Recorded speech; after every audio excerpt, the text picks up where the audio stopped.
to give people context, tell listeners, what are you building? What is Hubble? It's the next Airbnb, but instead of booking places to stay, book artists for live events. What would you do again to vet an agency you work with? And so I think what I'm trying to highlight for anyone listening or building is not to be afraid exploring agency relationships. I think that's where some people, I think, understand and get the agency agreement wrong, because there's so many people online like, oh yeah, I just went to Upwork and hired a guy and he built this and I do this and now I'm doing 10K a month. I think a lot of recommendations going around the internet. How do you work that out? I just started loving the space so much of music and of having these events and then meeting these people. Hey guys, welcome back to Funds and Founders. Today we have on Damian. He's founder of Hubble and is working on revolutionizing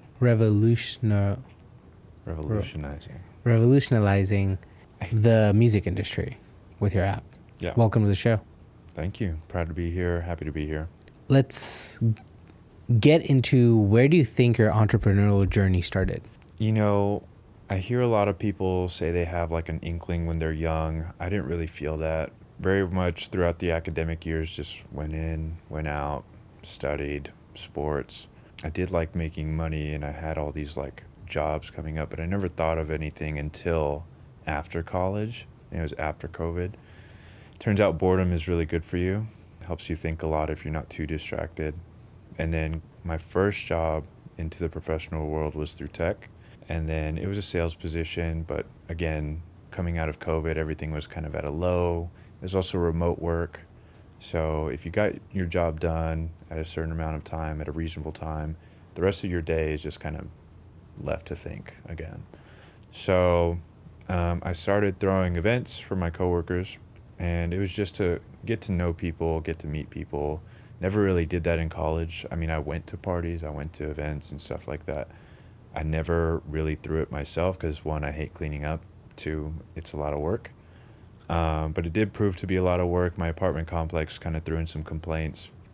And then I had met a coworker at the time who was also like throwing events, but bigger than apartment parties or little like soirees, get-togethers. So I kind of piggybacked off him, whatever knowledge he passed down to me, kind of just looked over the shoulder, spectated, eventually started helping throw the events, realized what a pain it was, and then, I don't know, I started making friends with the artists that would come to these events, and then I realized the pain attached to them.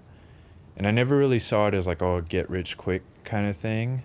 I just started loving the space so much of music and of having these events and then meeting these people. I thought it was an opportunity to help. And then I know for a fact, because there's not a lot within that industry that supports itself at the moment, that yeah, it could make money, but the ultimate goal is like, I want to be a part of the space and I want to kind of like mold my career and me as a person in that space because I love it. So Nice. And so this is roughly late 2020, 21. What time frame are we talking about? 2022. And then I had met, I had started like my LLC then, and it was still idea phase, but wanted to cover all my bases in case I got started right away. Found some developers. First round of it didn't go through too well. Picking that first group. Let's talk about that journey, right? So you have an idea. Mm-hmm. How do you go from an idea to forming a company to knowing what you want to build? What's that journey look like? I think everybody's journey is different. For me particularly, it was my initiative was based on me trying to get started right away because I thought other people were going to do it. I kind of got in my own head. I psyched myself out. At some point I thought, do I need to be, this urgent about things? But the reality is, if nobody else pushes you, you're got to push yourself.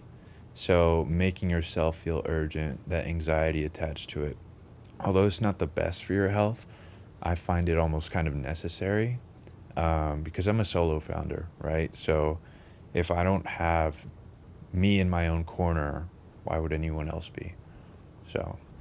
So how do you go from, you see some problem. Mm-hmm. How do you materialize what the problem is?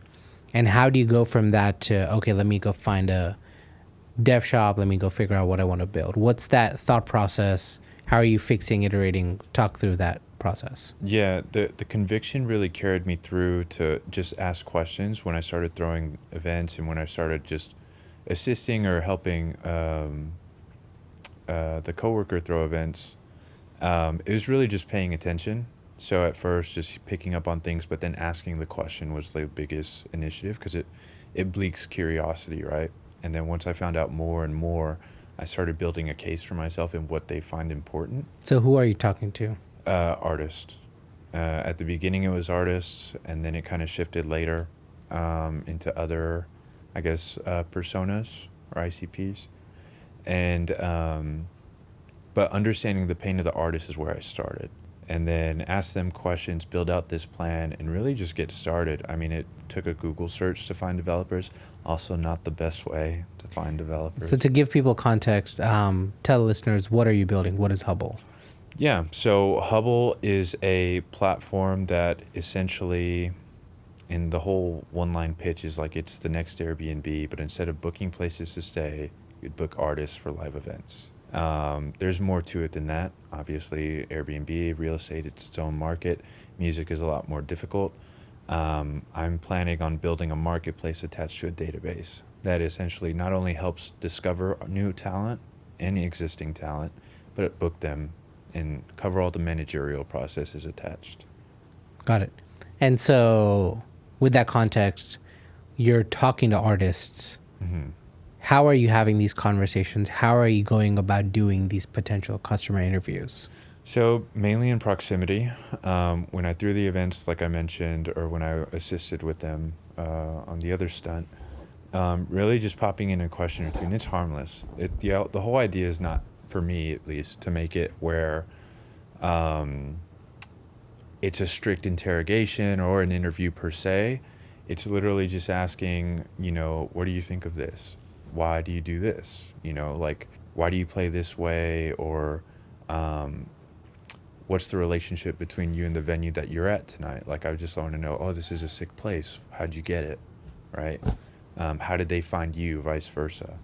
A lot of innocent questions you can attach, and it's really up to you to kind of form the dotted line.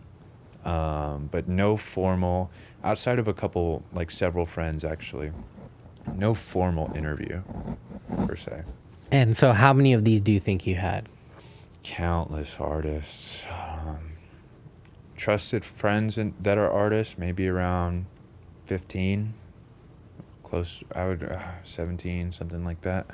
Total artists, just me asking questions and kind of prying, closer to 45, 50. So you're having these customer interviews, you've gotten some idea. What insight are you getting, and how do you translate that insight to here's the product I want to build? So my target is specifically around independent, so people that can't represent themselves or having struggles with that, or having struggles with finding representation. So what you see in the industry more oftentimes than not is that people get taken advantage of if they don't really know the right people. What I hear a lot, or how I like to break it down, is you're either busting ass or you're kissing ass, really. And so the hard part is not necessarily being found, especially in a town like Austin. I'm more in the electronic scene. I know quite a few alternative indie folks. But it's very much, the promoter game isn't as big as you might think it is, unless you're looking at like C3 or any of the big names coming down from the top. But at the local level, promoters are basically, or what we see a lot, is they play one really good group of guys and they kind of ask, oh, who's your friend? And then, so what you think of as these large scale promoters, it's really just like proximity reports. Hey, you're good. I bet your guy next to you is good. And so the issue with that is artists are trying to like play around with their music, and they're trying to browse what could be a good opportunity for them.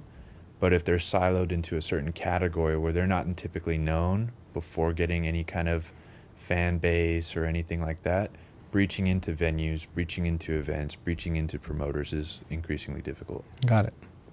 And so you're now identifying this problem. Mm-hmm. You have a thesis, right? Yeah.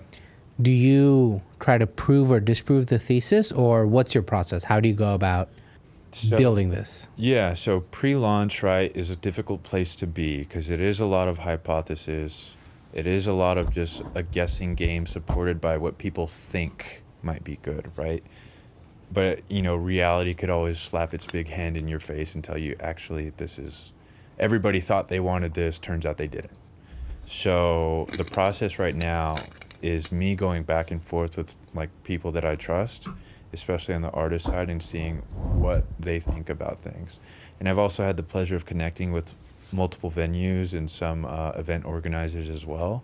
I get to the other side of the aisle, and what they understand to be difficult for them.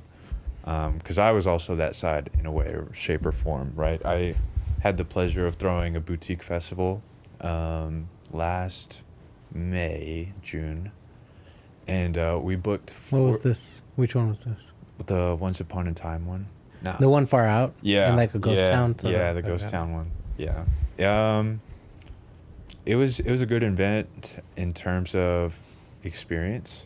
Got to learn a lot. It was half festival, like with music festival, and then we had a bunch of art installations from a friend that came in, and she totally took the reins and did a killer job. But we booked 40 artists in a day. I got to look at the back end of when people were scheduled. Mess, right? It's either an Excel sheet or it's this big like document where you're just kind of scribbling in times for people. That's 40 different people to message on Instagram, iMessage, or what have you, emails. Some people have a hospitality writer, and then, or even just the payment alone, how they prefer to get paid, if or what kind of deal transaction they desire, what at all. That was difficult. So I understood that side, and I kind of resonated when I started approaching the venues and event organizers, like, hey, I'm super new kid on the block. This is what I experienced. Do you experience this at scale? Like, that's their business, right?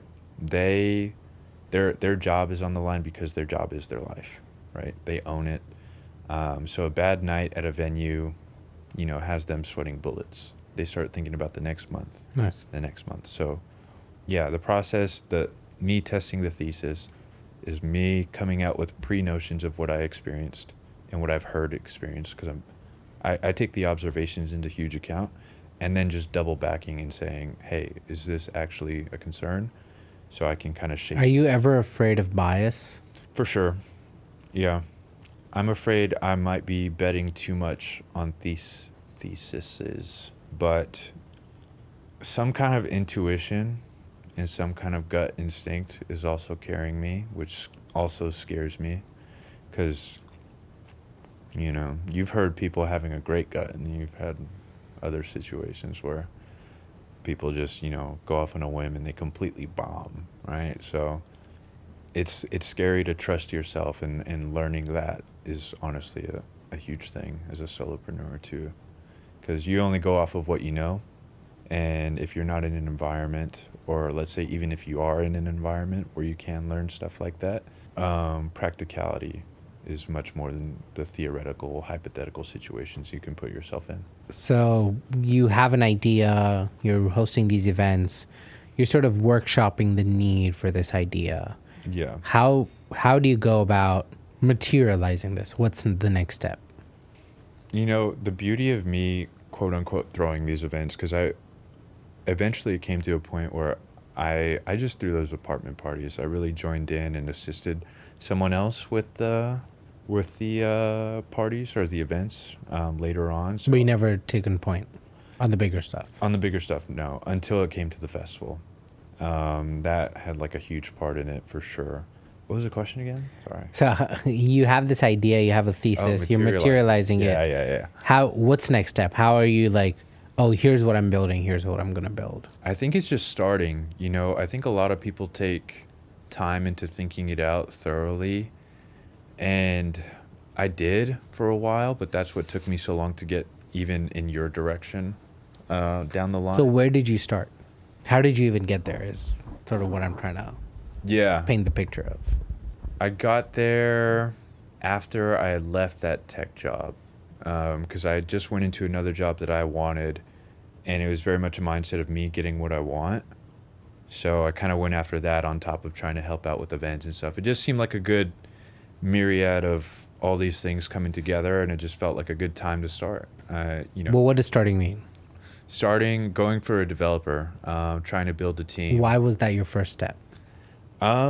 Because I had all these ideas, I had all these figments of my imagination, and I drew them out on paper. I materialized them. I started drawing that way, I guess is what you were looking for. Yeah. Kind of posted them around my room like a big murder board, kind of what I'm doing today, to be honest. I was just like, well, what am I going to do with all this, right? Like I have the idea, the initial idea. I have an idea of what I want it to look like. Well, the next step is getting it started, putting pen to paper, essentially. But being sort of a semi-tech person, Mm-hmm. how do you figure out what that means? Putting pen to paper? Yeah. So you have these drawings, you have them all above your apartment. What does materializing that mean? How do you figure that out? I think that's a great question, because in the moment, and this isn't like brain fog or anything, I really didn't think. I just did. I remember the next step. At the time I was browsing for a co-founder who was a different coworker at that same company, and it didn't work out between us two. He had completely different ideas of what wanted to go down, and it really just didn't seem like a good fit. So that kind of lit the fire under me to get the LLC, and I was like, oh, I got to start. And then from there, it was like, okay, well, I have all the designs that I drew up in my head. All the different screens might be on paper, but surely someone can get to it. So I then looked up Google, like, oh, where to find developers. Yeah. Initially, I was like, well, let me reach out to my company, because I'm in tech, and see if any engineers would bite. But then I got afraid. I was like, well, what if they don't think I'm serious about this company? And then this whole anxiety thing drove out. I did maybe like 2 weeks of browsing for developers and designers, found a studio that did both, chatted with them. I was super eager to start, and I realized patience is a virtue for sure, because it ended up biting me in the ass later. So you're Googling for developers, you find these guys. Yep. What's that experience like? The experience itself, they were very nice. They were very nice people. What threw me off, and like trust is a huge thing for me, especially when I got to the brass tacks of actually starting everything. Me having that miniature fallout at the very beginning, I was like, okay, well, I need to be more careful about who I'm browsing for in terms of a team, in terms of contract workers, whoever. And then it very much came down to, I had no idea who these people were. They never showed up on camera once. They all had aliases. No portfolio. They had a really good website with other portfolios from other people, and I was so in a hurry, I didn't decide to like look at all the other reviews from different sites. And it looked like one of those number things where like they have a bunch of good reviews, but then like some really bad ones, but very few. And then I started maybe 3 months in. They had already just got done with the Figma designs for everything because of all the wireframes. And I started asking myself, because they said they were out of Jersey. Turns out they were out of Toronto. Turns out they were actually out of Pakistan. So, me finding out the hard way that they weren't who they say they were, on top of not actually knowing them, it's a hard pill to swallow, because you feel cheated, you feel lied to, and there might have been a scenario where they still punched out an app. I highly doubt it. So what was that conversation like? Like you go to them, I have an idea, you show them like rough mock-ups. Yeah. How do you work that out? What were they roughly quoting you for MVP? Yeah. And then how do you like go about that?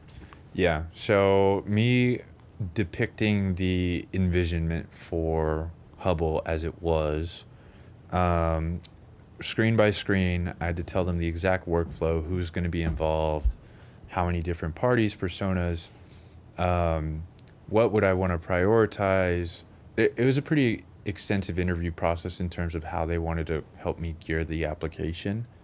Pricing wise, this should have been a red flag and a too good to be true moment, but it was like, I think for an MVP plus the designs, $8,000. Okay. Yeah. And I had put up 6. And then the rest was like, at that point, we had not a fallout, but we had a mutually closed contract. Like they had a breach of contract. So I immediately contacted them. I said, hey, I'm no longer going to do business with you guys. I apologize. The timelines weren't met. None of the deliverables were met. Outside of designs, right? I had nothing digitally that said I had an application. No code base, nothing.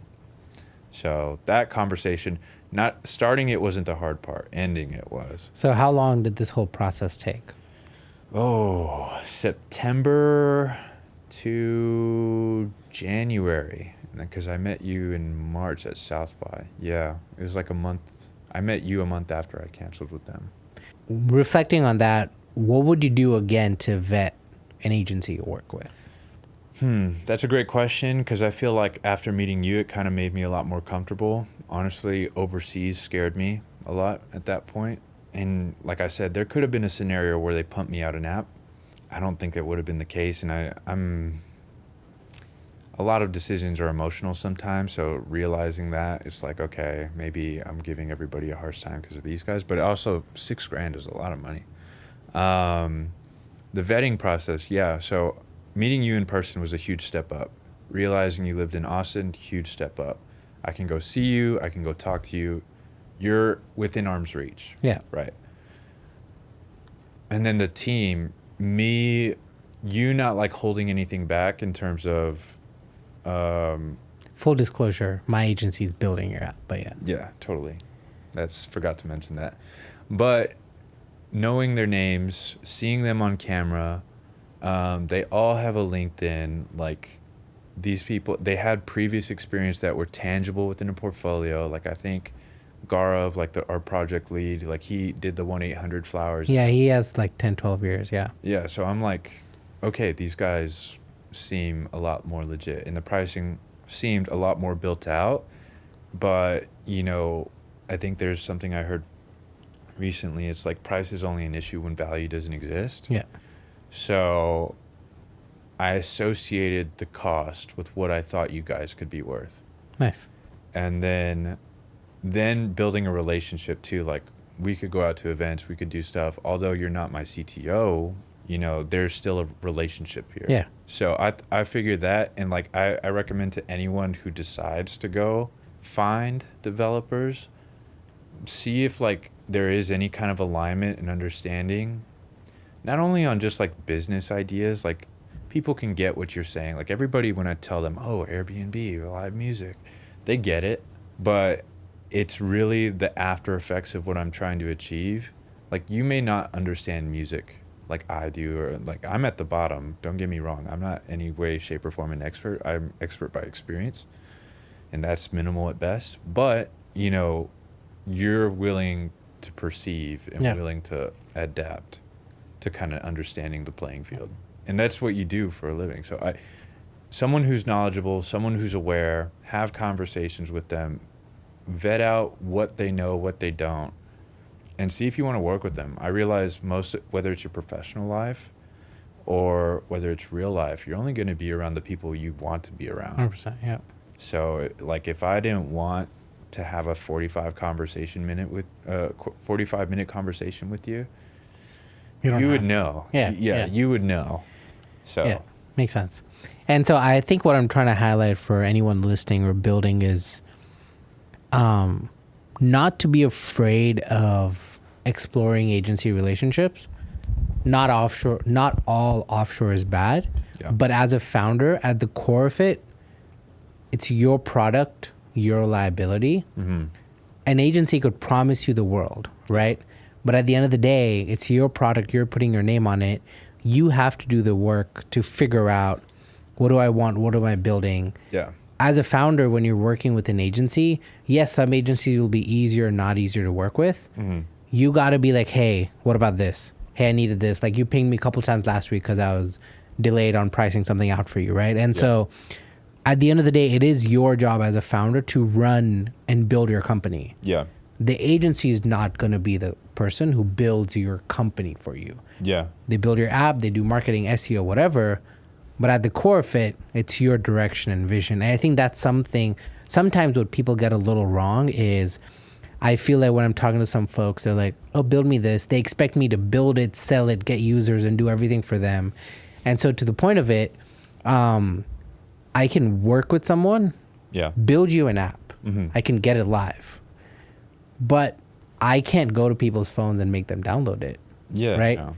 And so I think that's where some people, I think, understand and get the agency agreement wrong. Yeah. Because there's so many people online like, oh yeah, I just went to Upwork and hired a guy and he built this and I do this and now I'm doing 10K a month, right? Yeah. They miss out the fact that they have an audience of 1 million people that they're selling to, and hence whatever they build, people are trying out. Yeah. And so I've long-winded way to say, understanding who your agency is and what your deliverables are is your job as a founder. I'm not saying it's not the agency's job, but the agency is not going to always go out of their way. I think for solo founders, or even if you do have a co-founder, if you're not a micromanager, you should learn. At the beginning, you should learn. Because if your hands are not on everything, passing along the blame, passing along the liability, like that's not... Micromanage until you build the trust. Exactly. Yeah. Because otherwise, it's, why are you there, right? A lot of founders, I watch these pitches, I watch all this stuff. They have this great idea. If someone else could do it for you... What are you doing? What are you doing? Yeah. Why are you the founder, right? What makes you so special? Yeah. And I feel like part of the reason I started this podcast is a lot of people are coming with me with unreal expectations of what building means. What does that mean, right? And I mean, I think what our initial quote was like 12 or 15 weeks, but I think it took us 4 or 5 months to get it live in the App Store, right? Yeah. And there's so many ifs and buts there where there's so many moving parts to building that you got to work with you got to understand. I just met someone this morning and I want to say he's been building since September 21, if not like Jan 22. Product still isn't live. Interesting. They have versions of it, multiple pivots, fit different ICP structure, whatever. Yeah. They've gone through so much. Uh-huh. They're still not in production. They have working product beta users, whatever, right? What do you think the reason is to that? Analysis paralysis? Or No, they've been building actively, but it's constantly iterating, pivoting on the idea, the ICP, the actual value prop. And do they have those customer discos? Yeah, a bunch of them, right? And so I think they've now aligned on, okay, here's our ICP, here's our strategy, here's our traction, here's our launch trajectory. And it's constantly changed, but they're at the point where they're now happy with everything. Yeah. And now it's just a matter of getting shit done and pushing it out, right? Yeah. But when he started, he thought he'd have something in 6 months. Yeah. And so that is the reality of building a company, and it's part of the process, right? Yeah. I'd be surprised if you weren't talking about me right now. Oh, no. Yeah, okay. But so I think there's a lot of context there, right? I think people highly estimate how long something is going to take. Yeah. Because there's we put it on the Apple Store. I think that took 3 or 4 weeks because review, and then you had to fix one thing, push out an update. Apple, man. And so Apple can do it as in low as a week, but it could be as long as a couple weeks, right? Oh yeah. Depending on, and if you're doing payment stuff on the app, it's even more because yeah. they want to make sure they get their 15-30% right or whatever. Their revisions take like within the day, especially if it's not on a Friday. They'll even do it on a weekend. But your initial like app kind of like submission. Initial build. Killer, man. I was sweating. I was like, what are we gonna do? Yeah. But, and so I think it's also a learning curve, right? I don't think there's anything wrong in it, but it's more, how do I take this situation, learn from it, figure out my process, and just make it better so that, let's say I do a V2 app, or let's say I do a venue only and artist only app. You've now learned all of this to now make sure that the next time around it's only a week. Yeah. Right. So it's random context here, but going back a little bit, you mentioned you had a falling out with a co-founder, right? Why were you looking for a co-founder?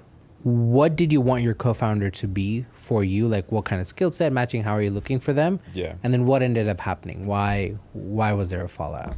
I think the one at the very beginning, I would never I kind of rephrased, not so much a fault, it just didn't work out. Yeah. But there's a lot of things that went into it. And so the question was, I blanked, sorry. So why were you looking for a co-founder? Oh, yeah. What were you looking for in a co-founder? Mhm. And then when you did start some of those conversations and relationships, Yeah. what was the fallout? What ended up happening? I think I was looking for dependency, someone else to trust outside of myself because I didn't trust myself. And just kind of normalcy at the same time. You see all the successful companies have co-founders. Talent or incubators or accelerators only accept you if you have co-founders.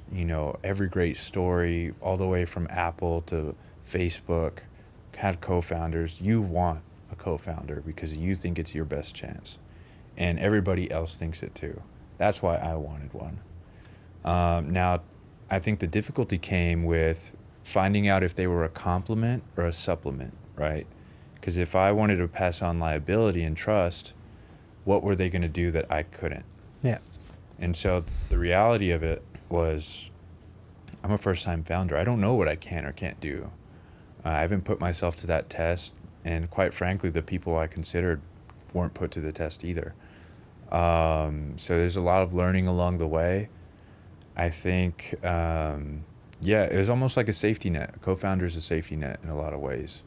Like, there's definite things you could get out of having a co-founder, but it's a lot like being in a foxhole, right? Like during like wartime, horrible analogy, but you have someone to battle with, right? As opposed to showing up by yourself.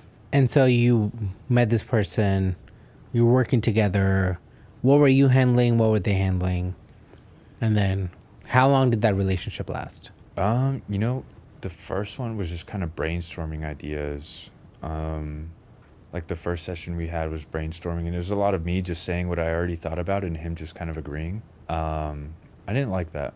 I didn't like the fact that there was no challenge. There was no, maybe we should think about it this way. And if it was in terms of pricing. And it was like, I already got the vibe that this guy was in it strictly for the money. So very early on, we had that conversation. Another person that I considered partnering with was we didn't see eye to eye. I was still handling everything.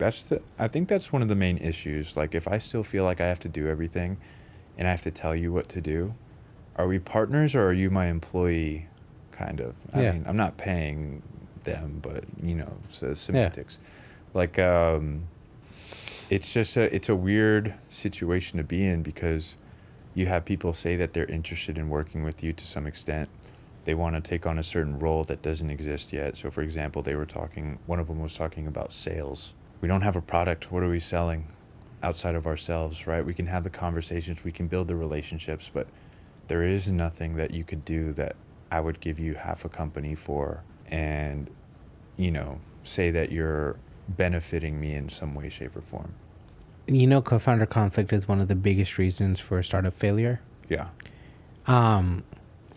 So you're working with this person. How do you figure out equity share arrangements? What does that conversation look like? I've seen a bunch of different videos. I've seen Y Combinator tell people that you need to go half-seas with people just to have them give like immediate buy-in. I would love to go half-seas with someone that I feel is worth the half-seas. Like I had a conversation not too long ago with someone else I was considering for a partner. We got off the call and it's a yellow flag for now. I don't know what it means. We're still speaking, completely cool terms. But they said, we might need to wrap this up. I have my actual job things to do today, not just my passion project. I was like, okay, like slap me in the face. Don't get me wrong. I have another job too, but in my mind, this is like my child, right? You don't say like, oh yeah, my child, whatever, So the fact that they didn't take themselves a little too serious has me question kind of the potential of building that relationship, right? Again, am I going to have to be holding the hand, leading the charge, which I have no problem doing, but it's a matter of going back to equity share. What do you even see your self-worth if you're not willing to help me with specific deliverables? If you do get into a co-founder relationship with someone, are you going to do like a day one vest? Are you going to have a cliff for the equity? How do you think about that? Or is it not even a concern? I think a lot of recommendations going around the internet. I think a cliff is safe, and I think vesting was a good incentive, right? Like, I come from a sales background. We are incentivized through making money. Yeah. The harder you work, more input, more output. That's just how it goes. Eventually, you're going to stick, you're going to land, you're going to make some money. I want that same incentive without the idea of it being sales, but for my business. So if you're willing to put in the work and pay the dividends of being there, showing up every day, mind you, I try to, but I'm up at like midnight every night waiting to talk to Gaurav. It used to be these sprints. Sprints don't work, people. They don't. Every day, just having a conversation, whether it's to touch base, whether it's a single update, something like that. I need someone to match that for me. Because if you're not serious, I'm seeing yellow flags. And where there's yellow flags, there's going to be a red one. So I don't want there to be conflict. And I like to think my ability to communicate is proactive enough to where I can kind of disseminate a lot of potential problems. But it's a hard thing to find out with other people because their inclinations, their drives, their motivations might completely separate from yours. So you're trying to build a business, a relationship, and kind of think cohesively all at the same time. It's a lot to ask. Yeah. Are you still looking for a co-founder or? Oh, for sure. Yeah, I had. There was even some situations where I thought of my friends as potential people to come on, but the buy-in is a lot for some people, so I completely understand. I mean, there's been situations where I lived very uncomfortably, and I don't think other people would do the same on an idea. So I would love to find a co-founder. It's the process of vetting them out.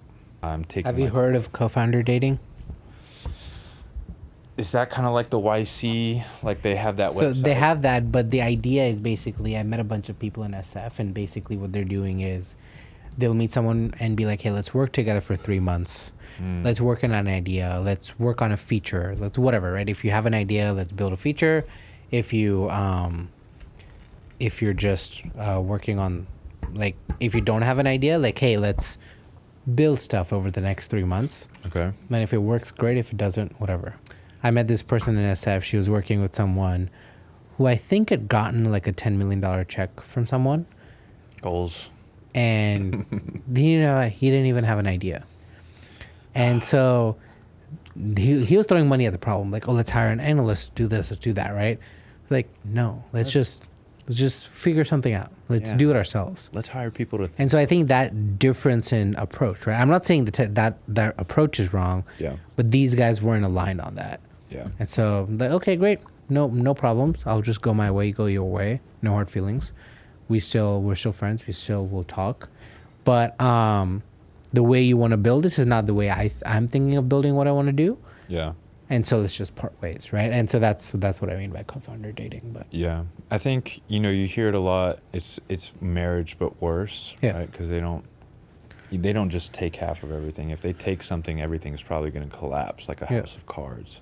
So trusting someone to that extent is kind of the thing. But I like the idea where you can kind of just browse and kind of like test, like almost like a test drive on a car. I like that idea. I'd be curious as to how many times that's worked for people. I would say it not working is also it working, is how I would say, right? Because even if 10 people do it and none of them go together, that's 10 companies that did not fail because they got into building something. Yeah. So I would say that's also a success in my point of view. So it depends on how you look at it. Yeah, I see the perception there because it's very much like you don't know what you like until you know what you hate kind of thing. So. Also, where's your Hubble merch?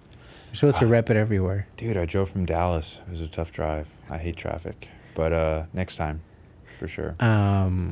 So you're here now. You have an app live, making some feature enhancements. What does the next 6 to 12 months look like for you? I want to get out of the F&F stage. Friends and family is great people to rebound ideas and kind of get initial feedback. There is a kind of like barrier bias there where you have to tell them to call your baby ugly because they're your friends and they're your family. So they're going to reach out. They're going to say, hey, we love it. It looks great. You know, you're doing an amazing job. And then you're like, It's like a participation trophy. It's like, yeah, it's like, okay, guys, like it's hard to, because my family's been good, but we've never been great. And so the business mindset is not something everything is they're adapt to. My friends as well. You know, I do have friends that have their own businesses, which is great, but they're way fewer in comparison to those that don't. But overall amazing once you have that conversation with them, like, hey, this is only going to help me if you say it looks horrible kind of thing. Then they kind of help. But I want to get out of there because out of just even colleagues in the industry, I kind of bounce the idea with them as well, or associates. I want to actually put it to market. Nice. So within next year, 2025, hell or high water, it's going to go on the sales room. Nice. And then redevelop all the pre-existing relationships, do that kind of like guerrilla marketing I told you about a while back, really get on the ground myself and start previewing if there's any potential opportunities for other people to jump in that isn't equity involved. I did get in contact with some people from UT, nice. From ACC. I threw out like a handshake, the internship thing. And I threw it out. I have like 45 applicants. And I have not browsed it because I thought it was a joke. I was like, oh, nobody checks this out. A lot of people check it out. Nice. So I might have to actually cancel that so people stop applying for now because it's overwhelming just to see your email and you kind of feel the anxiety of not responding. But definitely once I get the feel for it, once I go through the motion myself, I would never take anyone anywhere where I haven't gone myself. Makes sense. So I'm going to go do it. Going to see what it's like, find the ins and outs. If it works, great. If it doesn't, great. I've made enough relationships where I can talk to people on an open channel. Happy to do that. Just say, hey, I know we talked about this a long time ago. What do you think if I show it to you right now? Nothing too pervasive. Like I'm not there. Like I'm not going to feature sell. I'm not going to do anything. I'm just going to say, hey, I think this could really help you out either as a venue, as an artist. And if that's not the case, let me test it out for myself. Because part of my application includes a third party, right? And that's driven on validation from fans. So engaging with them and then coming to either of the two transacting parties at the end of the night. This is what everybody thinks. This is what everybody's saying. Isn't this what you're looking for? Initially, the artist will say no. Artists hate to be rated, reviewed, or put on a scale because it's art. Nobody creative likes to be put to numbers. But if they want to do anything with that, you know, it's going to happen one way or the other. Reddit's a thing because of personal opinion. Like everybody has their 2 cents. Even when they say, oh, nobody values opinion, they are in fact giving you their opinion on other people not valuing opinion. So I've been a part of so many conversations like that. Kind of tangent, but yeah. I lost track of the question. No, you're I good. do this. What's one thing you're looking to get done before the end of the year that maybe someone listening could help you out with? I don't need the passion. I need connections with passion. I don't want, and that's something hard about the music industry as well. There's a lot of like social climbers. People will talk to you for certain reasons because they think you have value. Then they realize the timeline is elongated, similar to how you were talking with your agency, right? They're expecting this immediate return. Like, oh, he's going to get me somewhere. He's going to put me through some doors. I'm building just like you, man. Like it's going to take some time. Connections where people think someone, after I guess hearing me today, would be a good matchup for whoever they have in mind. Because I am evaluating partners, even if it's not. Can you be more specific? What kind of connections? Are you talking more about co-founder? Do you want to meet certain profiles in the music industry? Yeah. Be a little specific. Yeah. So co-founders is one. People in the music industry for sure. At the very least, I'll have a conversation with them. Maybe things will resonate, maybe things won't, but that's a good test as opposed to browsing my immediate network in Austin, right? Whether they're outside of Austin, whether they're in Austin, anybody who could be possibly attached in any way, shape, or form, I love to get a hold of and see what they think. Nice. You know, just more validation, but as it scales, right? Because Austin is becoming a bubble, and very much so, I think. In a good way or a bad way? A little bit of both, right? Everybody thinks this town is a music town. It is. A lot of music comes through here. A lot of music comes through, but that's what it does. It comes through, right? So music being born out of Austin, you have Black Pumas. Oh, you don't even know them. Still Woozy. Nope. Okay. Bands like that, a little under the radar, turned out to be alternative indie for Still Woozy. And I think there's a lot of misconceptions. The same way that you see, for example, like Philadelphia thinks they have the best Philly cheesesteaks. That might be super controversial. I've had an amazing one, not in Philadelphia. Yeah. What if that gets you canceled? I love to be proven wrong if anyone wants to go with me to Philly. Nice. So I'm very open-minded too. Open-minded individuals I love to talk about or talk with. I do these questions towards the end where I'll just rapid fire some stuff. Okay. What are 3 resources you'd recommend to someone starting out their journey or early in the phases of trying to build a startup?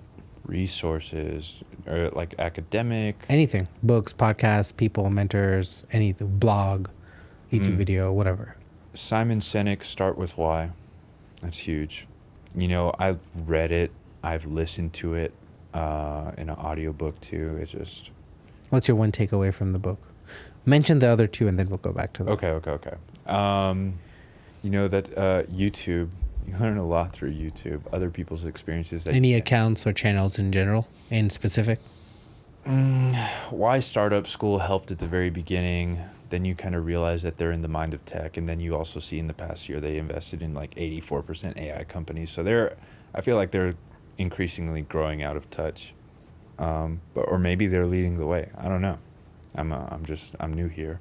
No specific channels, but you know, if you ever have questions and maybe you're that guy who searches up answers on AI, YouTube, a lot of people have stories, they have experiences, and that beats data 10 times out of 10 because you get to hear what's going on. You don't get to see on paper like they went wrong potentially because of A, B, and C. You get to hear it from themselves. Makes sense. And how honest they are. Or if they got it right. And so YouTube, Start With Why, Simon Sinek. I'll have to get back to you on that last one. I think downtown, if you're in Austin, Capital Factory helped me out a lot. And that's not like a shout out or anything, but it's... Sponsor me, Capital Factory. But I got to meet a lot of cool people there. That's how I built out a lot of relationships with like-minded people. But I would say that and take it one step further, like really breach your immediate network, like as a resource. Nice. So go to events, put yourself out there. Everybody bets on the little guy at first, so you have a good starting shot. You just have to be able to articulate what you got going on. Why you? And why. Makes sense. What's your one takeaway from Start With Why? Nothing else matters. Like, and that's simply put, because you can know what you're doing. You can know how you're going to do it. But at the base, if you have no conviction, or if you don't even have a reason for said conviction, you're going to fall short every time. Why is why I wake up in the morning. Why is why I continue to work. Why is why I wait at midnight for developers to talk to in India. Like, why means everything. You know that call can happen at 11 p.m. It doesn't have to be midnight. Garv, you're lying to me. Anyway. Yeah. I think if you... I'll ping him today, but just say sooner. I think no one changed the time from when you started chatting, and no one's been like, let's do it sooner. Yeah. But he should be online as soon as 10 p.m. if you need, but just saying. It also doesn't bother me. I am a night owl by nature, but, you know, other obligations. It's an option if you want. No. I will take it up. The other thing I like asking is, what do you think is your support system? So you've been through a couple different jobs. You started this. It's been 2 years. You went from someone who was like, I need this now, like 12 weeks, 14 weeks, to like urgency's there, but it's more thought out. Like not everything has to be done right now, today, tomorrow, right? You figured some stuff out. Yeah. What's your support system? What's allowed you to go through this up and down journey over the last 2 years? I think it's threefold. Friends and family are 1 and 2. I think those are at the top. And then faith plays a factor, but I really, at the end of the day, it's me. And that's no narcissism, that's no selfishness whatsoever. I think you have to look at yourself every day in the mirror and tell yourself that, is this what you want to do? The reinforcement comes from friends and family, but you got to start with yourself. If you have any doubt, but you will have doubts, but if you have any doubt that's crippling, you're just on the brink of it, you can always go back to your friends and family and they'll kind of consort you. But if you see it to be a continuous issue, that's internal. That's nothing any other system can help you figure out. That's something you got to dig deep for. Like there was a moment I lived on a couch for like 4 months and then in my car for like 3 days. There were points where I didn't even bother reaching out to my family because I thought it was so embarrassing to be in that position. So it's really at the discretion of whoever wants the support system or whoever's in this kind of position on how they utilize it. But I think it has to start with you, and then you have to be your biggest fan, your biggest supporter, and then friends and family, right? Because if you can't believe in yourself, why would anybody else? And if your friends and family can't, there's some other issues at hand. Makes sense. What's your tech stack? What's your, how are you building your company? What are you using? Yep. Tell me top to down, like the actual like products and tools or whatever. So we are building on iOS native. So that's built in Swift code. We used Figma initially for designs. I don't know if that's currently I don't keep up with the designs anymore. Backend, we're looking at AWS or Mongo hosted on AWS. That'd be infrastructure. But yeah, backend I think is Node. Oh, Node. Oh, okay. Sorry. Semantics. Anyway, you got to know so many things as a founder, guys. I promise. Anyway, Google API for location services, Firebase, Google Workshop to keep the Gmail. I have Wix as a website. That's all hosted there. Namecheap to get the domain. PostHog for analytics. Stripe for transaction and payment. And that sounds about right. That sounds like a fully developed app, I think. I do this a bit where I'll ask you a question for my previous guest, and then I'll ask you to give me one for my next guest. Okay. So your question is, where do you feel that you are not free in your current journey? How other people perceive you is totally not in your control. Whether you're seen as a solo founder, you get that all the time. Oh, you don't have co-founders. It's almost like a surprise question. It's like, oh, interesting. Or because they realize the gravity of what it means to have co-founders and the proven excellence of it, all this great stuff. It's hard to change things that are already given precedence for. So like, for example, the co-founder thing, like it just works. And seeing someone who's not there yet, it's almost like, you're not there yet. Talk to me when you're ready kind of thing. It's like, oh, you don't have the app I can hold in my hands. Talk to me when you're ready. I think the beauty of entrepreneurism or entrepreneurship and like having ideas is now diminished because there's so much volume nowadays. I believe in sweat equity. I don't believe in idea equity, but yeah, I get what you're saying. Yeah, but the thing where I'm going is, the perception of it all is like, you're just another guy with another idea. That's hard to break, and I'm more than happy to prove you wrong. But it's like, I'm thinking of all the possibilities where people have been like, had these amazing ideas and, maybe they were the right person, but because nobody thought to give them a second look, that's tough.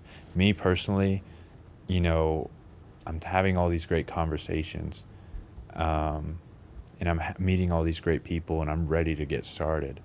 But the reality is people still will not care until you do it. So perception. And so if I understand what you're saying you're not free in your current journey because of the perception of your current journey? Or no, I don't know. It's a little in and of itself, right? So are you saying that the perception of other people on your journey, on your path, is not keeping you free, or when you make decisions, the perception of that decision is what affects you from freely making that decision? So the latter one. Okay. I think articulating that was a little toughy for me, but you got it. Okay. So it's cool. Yeah. No, I think that makes sense. I think it's one of those things, right? It's like, it's also internal, right? Like it's what I'm telling myself that other people, I have believed them to believe. So it's like a big game of telephone, and then I mean, frankly, no one cares. Yeah, but exactly. It's a personal battle to get to that point where you are confident enough to do things that maybe someone will take a second look, but doesn't matter. But I get what you're saying. That's a great pivot. It's all me, guys. It's my fault. No, I'm kidding. No, but I guess totally agree. What's your question for my next guest? I think, there's some very really easy ones where you can be like, oh, when are you weak out or anything. I think, what is your why? Okay. Because if it's not ingrained in them, they don't have to have it tattooed on their body. They don't have to have it like a screensaver on their phone. But if they can't tell you, they might. I mean, some people might say money. Some people. We'll send them a copy of the book. Yeah, they need to figure it out. Sweet. But that's all I had for you. I appreciate you coming right after a drive. What do you want to plug? Where should people reach out? Just plug everything. Yeah. So, kind of stopped the marketing game, focusing on products. So can't really reach me at the business socials, or I suppose you can. You can reach me at Damian at Hubble, HUBBLECYS.com. If you want to sign up, get part of like the newsletter for the release date, the official, like, I guess, 4th iteration of a soft launch, whatever this is. You can be a part of that as well. Soft launch. Yeah. There's so many. There will be many more. And then, Instagram, I guess. Nice. I handle business inquiries through there with some artists. So same thing, Hubble CYS. Okay, and we'll try to link everything. Yeah. Sweet. Sounds Thanks, good. man. Yeah, no, appreciate it. Thank you.